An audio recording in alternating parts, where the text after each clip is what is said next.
येते. मला कॅप्टनची ओळख तुम्ही करून दिली, त्यांचं नाव आणि त्यांच्याबद्दल आणखीन जाणून घ्यायला आवडेल. आणि खास कॅनडाहून आलेत ते तुम्ही म्हटलं.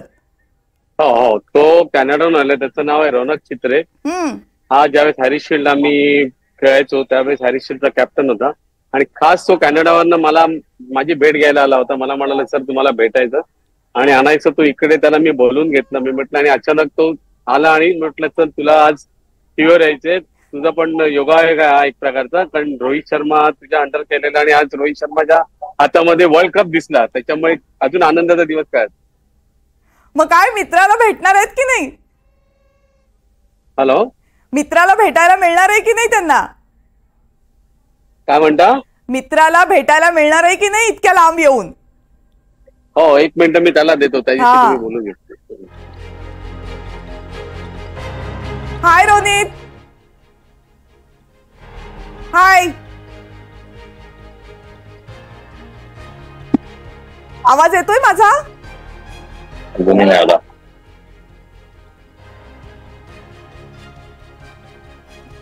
बर, त्यांना रोहित त्यांच्यापर्यंत माझा आवाज नाही जात आहे बहुतेक. आता आला. हा, काय आज काय वाटतंय इतक्या महत्वाच्या दिवशी मुंबईमध्ये असताना?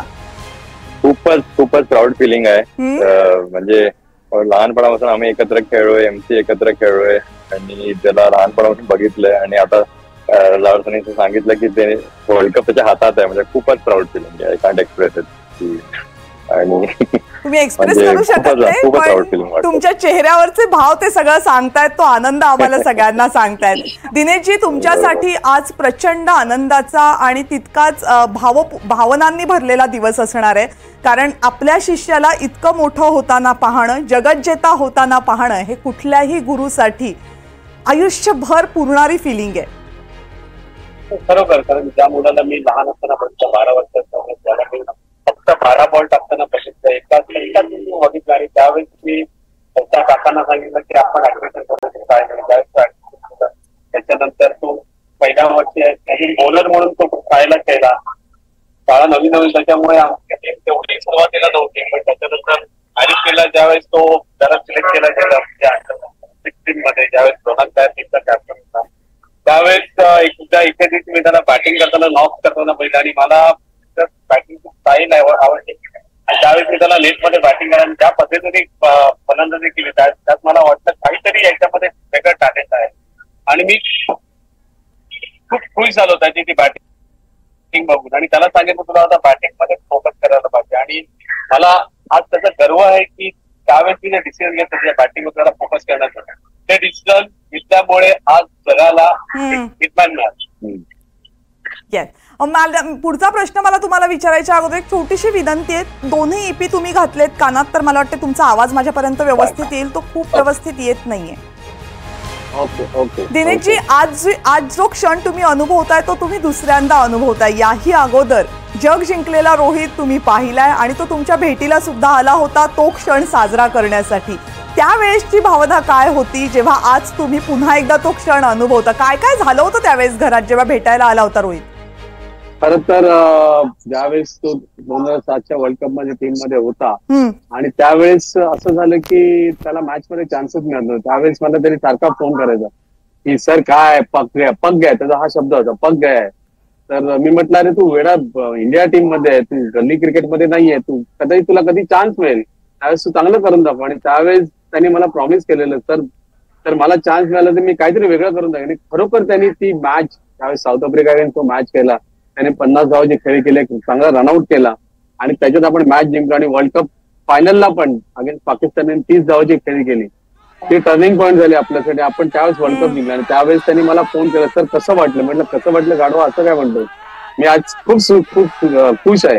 त्यावेळेस पण ज्यावेळेस मुंबईमध्ये त्यांचं फेलिस्टेशन होणार होतं, मला भेटला तो, मला सांगितलं सर आपलं राहिलंय. म्हटलं काय?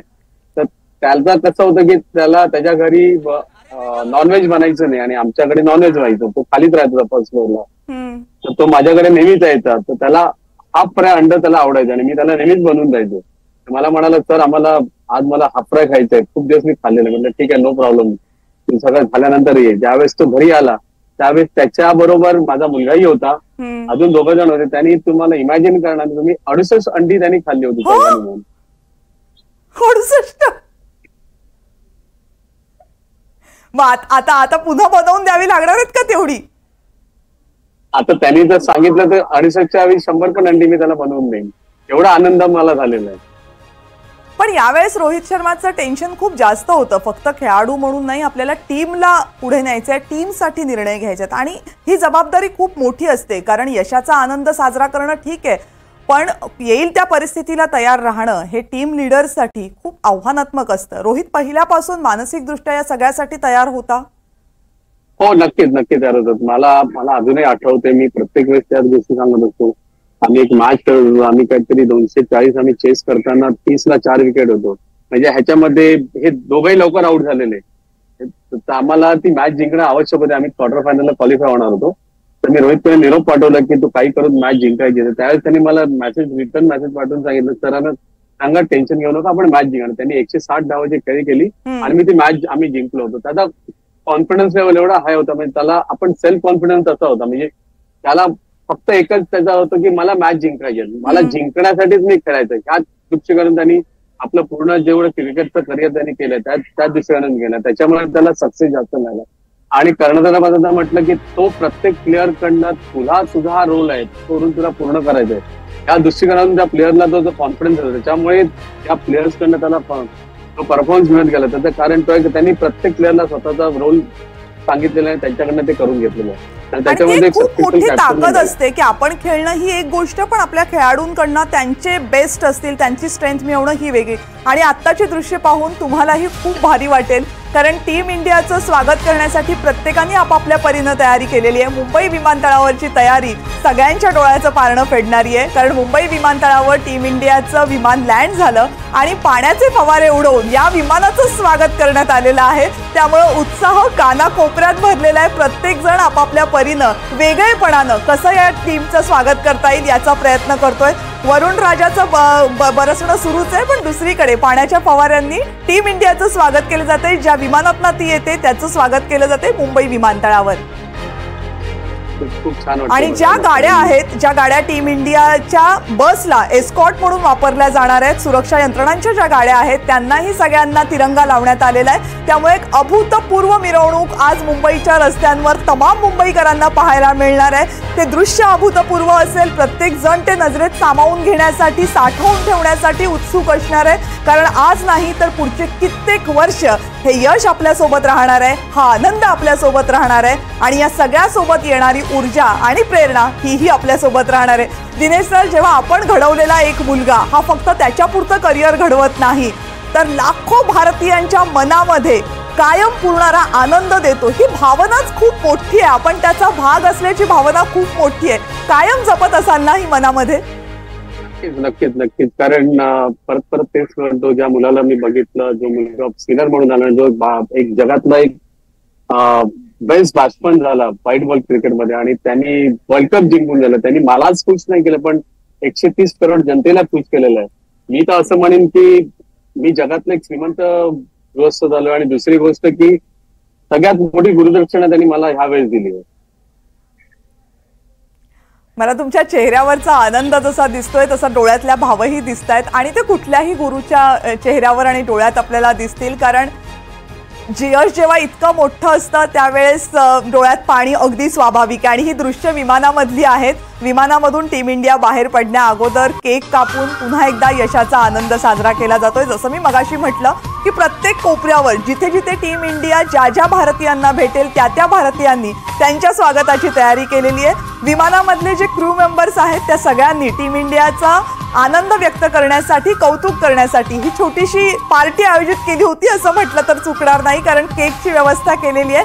आणि टीम इंडियाच्या सदस्यांनी सुद्धा, रोहित शर्माने सुद्धा या सगळ्यांच्या विनंतीला मान देऊन केक कापलाय आणि सगळ्यांच्या चेहऱ्यावर तो आनंद दिसतोय. जय शहा बीसीसीआयचे अध्यक्ष हे सुद्धा टीम इंडिया बरोबर मुंबईमध्ये येताना दिसत आहेत. ही दृश्य आपल्याला दिसत आहेत ती विमानामधली आहेत. विराट कोहली, जय शहा, रोहित शर्मा यांची ही दृश्य आहे. ज्या विमानामधनं टीम इंडिया मुंबईमध्ये आलेली आहे त्याच विमानामध्ये सेलिब्रेशन करण्यात आलेलं आहे, त्याची ही दृश्य. पुन्हा एकदा दिनेश सरांकडे जाते. दिनेश सर, ही दृश्य आता पुढचे काही तास कायम आपल्या सोबत असतील, वेगवेगळी दृश्य येत असतील. तुमच्या मनात काय आहे जर रोहित आजच भेटला? रोहितला आज मी भेटणं शक्यच नाहीये, कारण तो तेवढा बिझी असणार आहे. पण खूप खूप बरं वाटतंय, कारण मी मगाशी म्हटल्यावर त्यांनी मलाच नाही आनंदित केलं, त्यांनी पूर्ण देशाला आनंदित केलं. त्याच्यामुळे रोहितच नाही पण पूर्ण टीम, कारण हा टीम गेम होता. रोहितच्या एकट्यामुळे हे जिंकलं गेलेलं नाही जग, पण पूर्ण टीमने त्याला जिंकले. जसं काय आपल्या बॅट्समनने, जसं विराटने जी इनिंग केली, टर्निंग पॉईंट होती आपल्यासाठी ती, कारण बेस्ट इनिंग त्यांनी, त्याच्यामुळे आपण वर्ल्ड कप जिंकलो. किंवा सूर्यकुमार यादवने घेतलेला तो झेल, म्हणजे त्यांनी असं वाटतं की त्यांनी वर्ल्ड कपच आपल्या हातात झेलला असं वाटतंय, कारण तो वर्ल्ड कप पडत होता आणि त्यांनी झेलला आणि आपल्याला आणून दिला असं म्हणू शकतील. किंवा बुमराने टाकलेली 18वी ओव्हर, किंवा हर्षदने टाकलेली 19वी ओव्हर, हार्दिक पंड्याने घेतलेले कार्लसनची विकेट, म्हणजे हा टीम गेम आणि टीमनी संपूर्ण जगालाच नाही आपल्या भारतीयांना खुश केलेलं. त्याच्यामुळे अजून काय बोलू शकत, मला काही सुचत नाही काय बोलायचं. मला कल्पना आहे की आनंदाच्या क्षणी शब्द सापडत नाहीत, भावना व्यक्त करायला वाक्य जुळत नाहीत, तीच अवस्था आत्ताही तुमची आहे. पण तुम्ही फक्त रोहितला नाही घडवलं, रोहित बरोबर अनेक मुलं तुम्ही घडवलीत. रोहितचं यश हे खरंच जगात प्रसिद्ध झालंय, जगापर्यंत पोहोचलंय, आंतरराष्ट्रीय स्तरावर गाजले. पण तुम्ही अनेक क्रिकेटर्स घडवलेत. तुमच्याही मनात या सगळ्या क्रिकेटर्ससाठी, भविष्यात तुमच्याकडे येणाऱ्या मुलांसाठी काही कल्पना आहेत, काही स्वप्न आहेत? काय आहेत ती स्वप्न?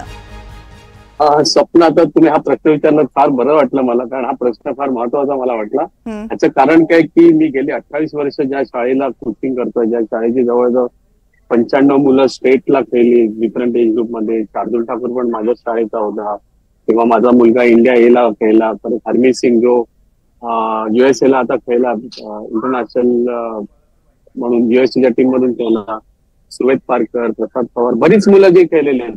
परंतु माझी शासनाकडे, तुमच्या मार्फत मी शासनाला एक रिक्वेस्ट करतोय की माझ्या शाळेत एक छोटं ग्राउंड आहे, मी बोरोलीमध्ये एक ग्राउंड आहे, त्यासाठी मी अप्लाय केलेलं आहे. तर मुख्यमंत्र्यांनी जर ते मला ग्राउंड दिलं तर मी अजून काही, कारण मी आता असं झालंय की मी बऱ्याच ग्रामीण भागातून मुलं मी सिलेक्ट करून, मी जे 7 वर्ष आणि 8 वर्षाची मुलं आहेत त्यांना मी मुंबईत आणलेलं आहे. त्यांच्या स्कूलिंगसाठी सगळं स्कूलमध्ये त्यांना ऍडमिशन घेऊन दिलंय, त्यांचं क्रिकेट सगळं बघतोय. म्हणजे शिर्डीमधनं एक मुलगा आहे, सोलापूरमधनं एक मुलगा आहे, बीडमधनं एक मुलगा आहे, सावंतवाडीची एक मुलगी आहे, गुजरातची एक मुलगी आहे, संभाजीनगरचा एक मुलं, हे सगळे लहान मुलं आहेत, 8 आणि 9 वर्षाची मुलं. जर मला शासनाने एखादं ग्राउंड दिलं तर मी ह्या मुलांना, मी असं म्हणत नाही मी रोहित शर्माला घडवलं किंवा इतर क्रिकेटर, त्यांच्याकडे ती गुणवत्ता असते, मी त्या गुणवत्तेला वाव देण्यासाठी त्यांना मदत केलेली आहे. ते स्वतःहून बनले गेलेले आहेत, फक्त मी त्यांना गाईड चांगलं केलेलं आहे. आणि त्याच्यामुळे ही काही मुलं आली आहेत, ही पण मुलं पुढे जाऊन मुंबईसाठी खेळतील, महाराष्ट्रासाठी खेळतील आणि देशासाठी पण खेळतील. जर तुमच्या माध्यमातून तुम्ही जर रिक्वेस्ट केली आपल्या सरकारला तर फार बरं होईल असं मला वाटतं. आणि हा प्रयत्न आम्ही नक्कीच करू. मुख्यमंत्री कार्यालयामध्ये मुख्यमंत्री जर स्वतः हे पाहत असतील तर आपण त्यांना नक्की विनंती करूयात की जर महाराष्ट्रानं एक रोहित शर्मा देशाला दिला असेल तर दिनेश लाड यांची अजूनही अनेक रोहित शर्मा देशाला देण्याची प्रचंड इच्छा आहे. त्यासाठी लागणारं जे इन्फ्रास्ट्रक्चर आहे, त्यासाठी लागणाऱ्या अगदी काही छोट्या गोष्टी आहेत, त्या जर पुरवल्या तर ह्या मुंबईची मान अभिमानानं उंच करणारे अनेक रोहित शर्मा आपल्यासोबत असतील. आणि अपेक्षा आहे की तुमची ही मागणी लवकरच पूर्ण होईल. तुम्ही राहाच आपल्यासोबत. माझ्यासमोर आणखीन काही दृश्य येत आहेत आणि ही दृश्य आहेत. हा बोला दिनेश सर बोला. ऍक्च्युअली मी बोलणं खूप चुकीचं आहे, पण ही गोष्ट मी गेली 28 वर्ष मी काही पैसे न घेता केलेले आहे. त्याच्यामुळे मला शासनाने जर मदत केली तर काही अजून मी चमत्कार घडू शकतो.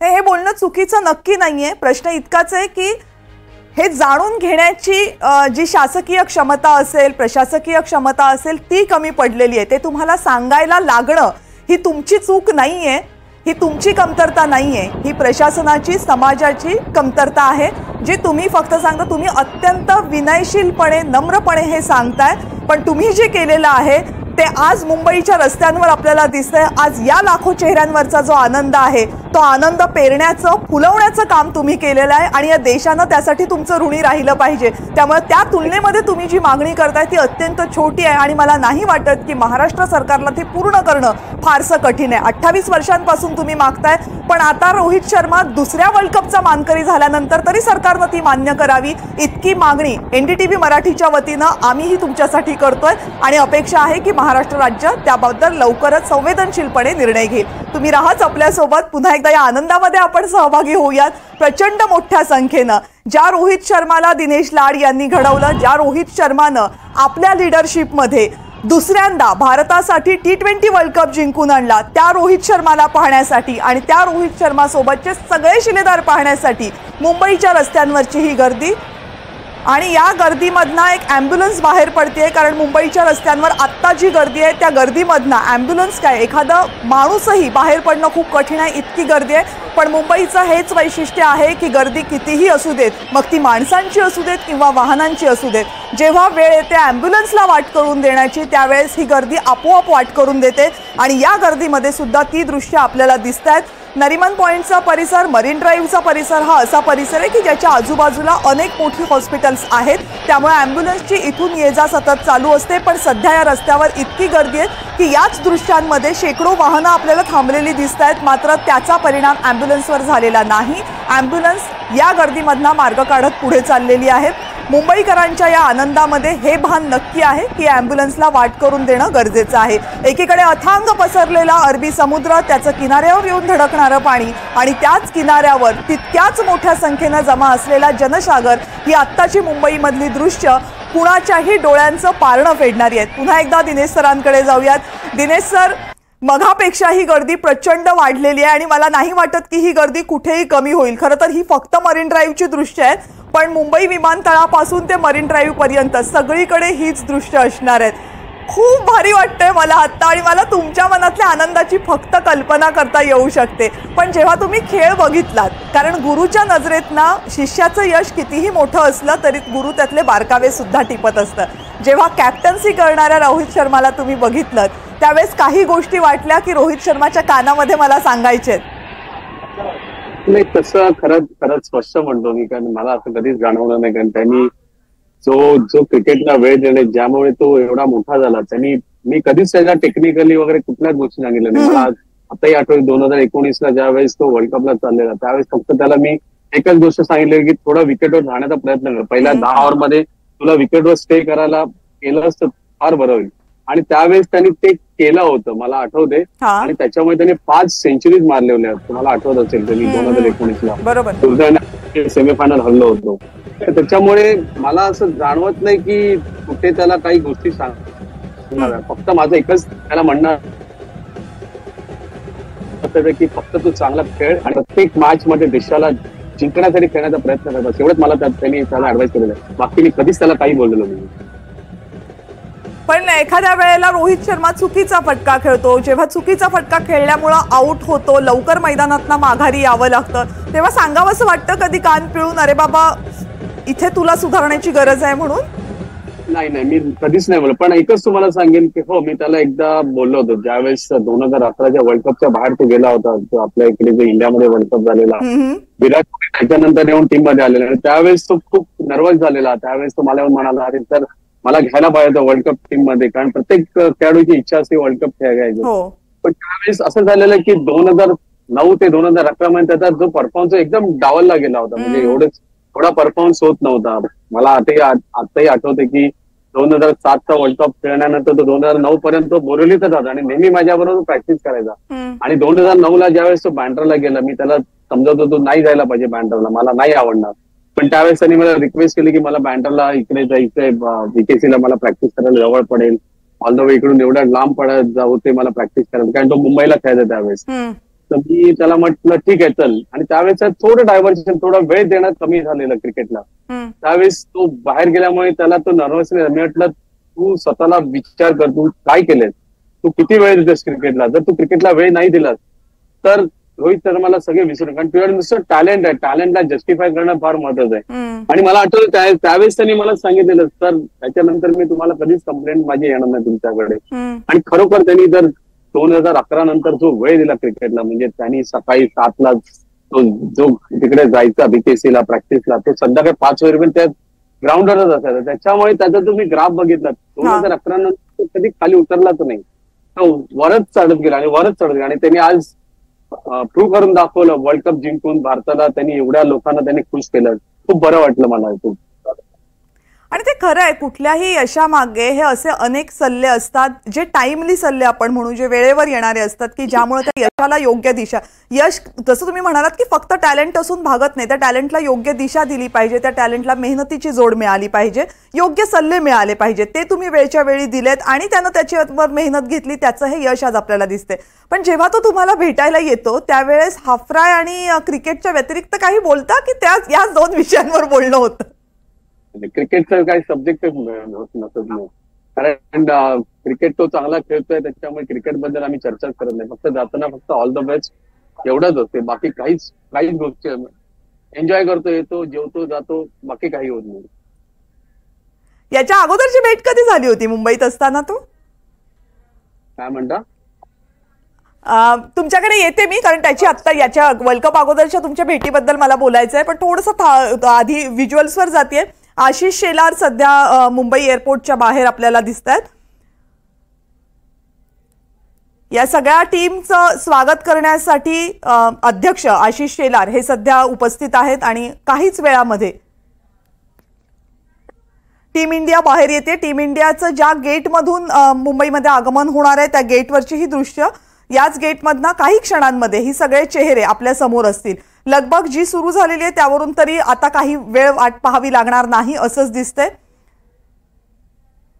आणि टीम इंडिया मुंबईमध्ये आलेली आहे. वर्ल्ड कप हातात घेतलेला टीम इंडियाचा कॅप्टन आणि टीम इंडियाच्या कॅप्टनच्या मागे टीम इंडिया मधले सगळे शिलेदार. ही 30 दृश्य आहेत ज्या दृश्यांची आपण गेल्या कित्येक तासांपासून, गेल्या काही दिवसांपासून वाट पाहत होतो. विराट कोहली टीम इंडियाचा सगळ्यात चहेता शिलेदार आणि त्याच्यासोबत टीम इंडियाचे बाकीचे सगळे सहकारी सध्या पोहोचलेले आहेत. आणि राहुल द्रविड, ज्या चेहऱ्याने सगळ्यात जास्त आनंद दिला जिंकल्यानंतर, जसप्रीत बुमराह, याच्याशिवाय टीम इंडिया मधले बाकीचे सगळे शिलेदार आपल्याला दिसत आहेत. आणि या प्रत्येकाचा चेहरा पाहण्यासाठी, या प्रत्येकाचं स्वागत करण्यासाठी उत्सुक असलेले लाखो मुंबईकर आणि त्यांचा जयघोष हा फक्त आपल्याला आता दिसतोय. मोहम्मद सिराज आपल्याला दिसतोय आणि मुंबईमधले यातले अनेक शिलेदार आहेत ज्यांची कर्मभूमी हीच मुंबई आहे. वर्ल्ड कप हातात असलेले हे चेहरे, हार्दिक पांड्याचा चेहरा दिसतोय,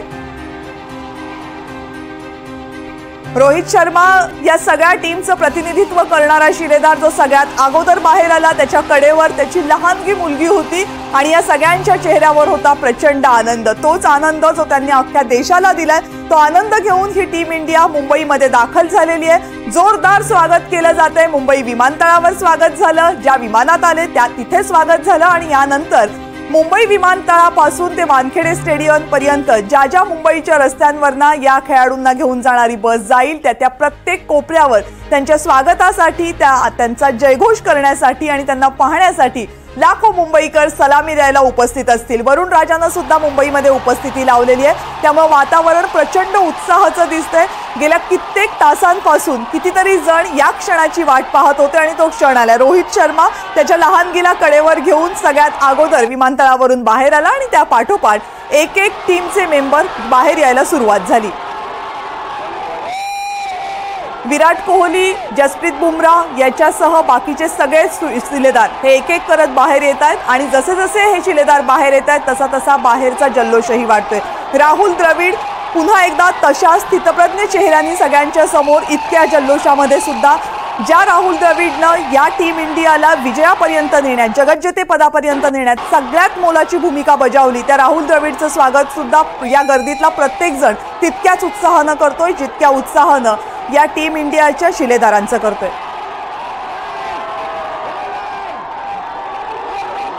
पुन्हा एकदा दिनेश सरांकडे जाऊया. दिनेश सर, टीम इंडियाचा कोच सध्या आपल्या सगळ्यांच्या समोर दिसतोय. रोहित शर्माच्या कोचला टीम इंडियाच्या कोचकडे बघून काय वाटतं आता? खरोखर राहुल द्रविडने जी मेहनत घेतली, खूप छान मेहनत घेतली. अनफॉर्च्युनेटली त्याच्या कारकिर्दीमध्ये आपण बऱ्याच वेळेस आपण ICCच्या वर्ल्ड कप मध्ये आपण फायनलला पण आलो होतो, परंतु फायनल मध्ये आपल्याला उलटाणी मिळत होती, पण यावेळेस फायनल जिंकलो. आणि राहुल द्रविडचा मला त्या शेवटचा सामना होता ऍज अ कोच, आणि त्याच्यामुळे त्यालाही मोठी गुरुदक्षिणा सगळ्या प्लेयर्स दिली असं मला वाटते. कारण राहुल द्रविडने खूप मेहनत घेतली मुलांवर आणि त्याचा रिझल्ट आपल्याला मिळाला असंच नाही म्हणून. त्याचा रिझल्ट आपल्याला मिळाला. राहुल द्रविडला कधी भेटायची संधी मिळाली तुम्हाला, बोलण्याची संधी? हो, राहुल द्रविड मध्ये मी नेहमीच टच मध्ये असतो चांगलं, कारण राहुल द्रविडचा मुलगाही चांगला क्रिकेट खेळतो. मी पण मुंबईला अंडर-19 ला कोच असल्यामुळे त्याच्या मुलाबद्दल मी बऱ्याच वेळेस त्याशी बोललो होतो. तोही मला म्हटलं की सर तुमच्याकडे मी पाठवून देईन एकदा, म्हणून पाठवून दे. बोलणं होतं आमचं, म्हणजे मोबाईलवर वगैरे बोलणं होतं आमचं. रोहित बद्दल कधी दोघांमध्ये तुमच्या बोलणं होतं?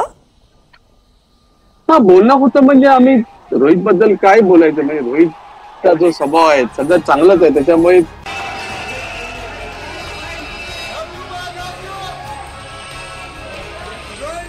दिनेश सर, आता हा इतका उत्साह आणि इतका आनंद पाहून तुम्हाला नाही का वाटत की आता मुंबईमध्ये असायला हवं होतं?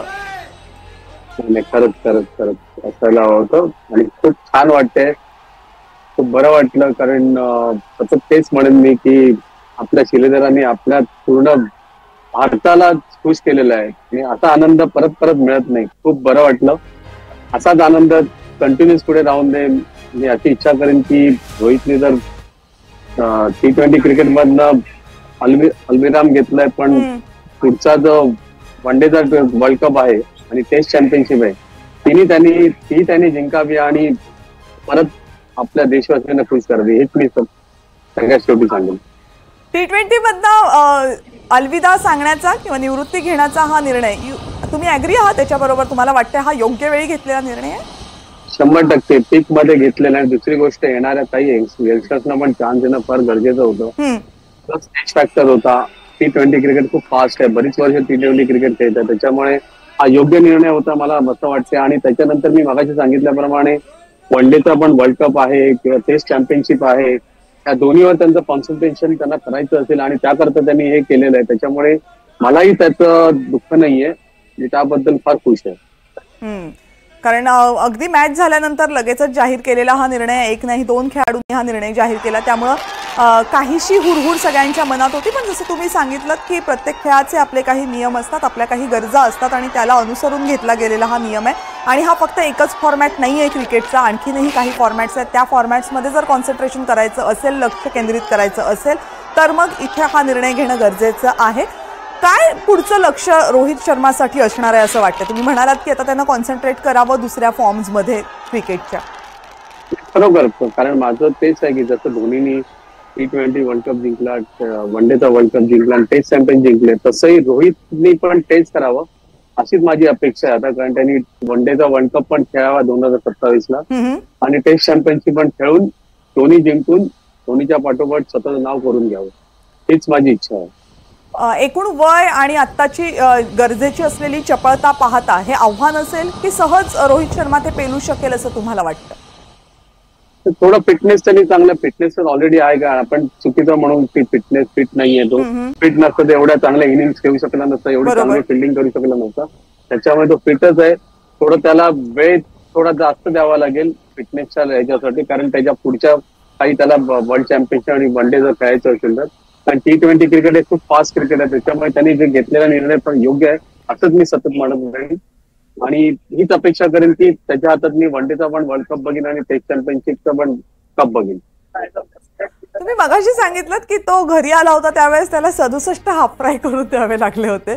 खाण्यावर कंट्रोल आहे का रोहितचा, म्हणजे त्या फिटनेसच्या दृष्टीने विचार करता? नाही, तो खाणार पण तेवढा फिटनेस पण तो करत होता, त्याच्यामुळे खाल्ल्यानंतरही, कारण त्याला खूप ते आवड होती, हाफ फ्राय त्याच्यात खूप आवडीचं होतं सुरुवातीपासून, त्याच्यामुळे खूप वेळानंतर तो आला होता, त्याच्यामुळे त्यांनी एकट्यानेच किती खाल्ली ते मला माहिती नाही, चौघाजणे मिळून तेवढी अंडी खाल्ली होती. बट अदरवाईज त्याला फूड किंवा क्रेविंग्स हे सगळं कंट्रोल करता येतं? एखादा पदार्थ आवडतच असेल तर तो थांबण्याची किती शक्यता आहे? नाही, शक्यता आहे, त्याच्याशिवाय एवढे वर्ष क्रिकेट खेळू शकत नाही. तुम्ही बघितलं, जो गेली 17 वर्ष इंटरनॅशनल क्रिकेट खेळतोय, त्याच्यामुळे फिट तर आहेच तो, आणि त्यांनी प्रूव्ह पण करून दाखवलं. म्हणजे अनफिट असतं तेवढं त्यांनी फिल्डिंग चांगली केली नसती किंवा त्याची बॅटिंग पण झाली नाही, फिट असल्यामुळे त्या सगळ्या गोष्टी साध्य झाल्या. वन डे वर्ल्ड कप झाला, T20 वर्ल्ड कप झाला, आता राहिली आहे फक्त टेस्ट चॅम्पियनशिप. तुम्हाला वाटते की हे आव्हान असेल की हेही स्वप्न लवकरच रोहितचं पूर्ण होईल? नाही, आव्हान नसणार, पण माझ्या 100% मला खात्री आहे की हे स्वप्न तो पूर्ण करेल आणि आपल्या देशासाठी नक्कीच करेल. आणि हा सगळा आनंद आम्हीही तुमच्यासोबत पाहतोय, अनुभवतोय. मला याची कल्पना आहे की तुमच्यासाठी ही अत्यंत भावनापूर्ण असलेला हा दिवस असेल. आजची रात्र तुमच्यासाठी कठीण असेल. याचा अनुभव तुम्ही आधी जरी घेतला असेल तरी पुन्हा एकदा तो अनुभव घेणं हे कुठल्याही गुरुसाठी कायम कायम सोबत राहणारे क्षण असतात. ते क्षण आज तुम्हाला अनुभवायला मिळत आहेत. आणि विशेष अभिनंदन, विशेष धन्यवाद मला तुम्हाला द्यायचे आहेत की लाखो भारतीयांचा, माझ्या सकट लाखो भारतीयांना जो आनंद आज पाहायला मिळतोय तो देण्यामध्ये खूप मोलाची भूमिका तुम्ही बजावलीत. याचा आनंद आहे, याचे धन्यवाद आहेत, पण सोबतच त्याचा अभिमान आहे एक मुंबईकर, एक महाराष्ट्रीयन म्हणून सुद्धा. त्यामुळे पुन्हा एकदा दिनेश सर खूप खूप धन्यवाद या सगळ्या चर्चांमध्ये सहभागी झाल्याबद्दल आणि इतकी इंटरेस्टिंग माहिती सुद्धा आमच्यापर्यंत पोहोचवल्याबद्दल. मी पुन्हा तुम्हाला एक रिक्वेस्ट करेन, तुम्ही जर शासनाला जर जोर लावलात तर कदाचित मला तुमच्या मार्फत मला जे ग्राउंड हवं आहे ते मिळेल असं मला वाटतं. खरा गुरु तो असतो जो कुठल्याही आपल्या शिष्याच्या एका यशानं हुरळून जात नाही आणि त्याला दिसत असतात ते आपल्या बाकीच्या सगळ्या शिष्यांची पुढची स्वप्न, जे तुमच्या या शेवटच्या क्षणी सुद्धा तुमचे पाय जमिनीवर आहेत आणि ती स्वप्नच तुमच्या डोळ्यात आहेत हे सांगतात. तुम्ही केलेली विनंती आम्ही नक्की शासनापर्यंत पोहोचवण्याचा प्रयत्न करू. खूप खूप धन्यवाद सर.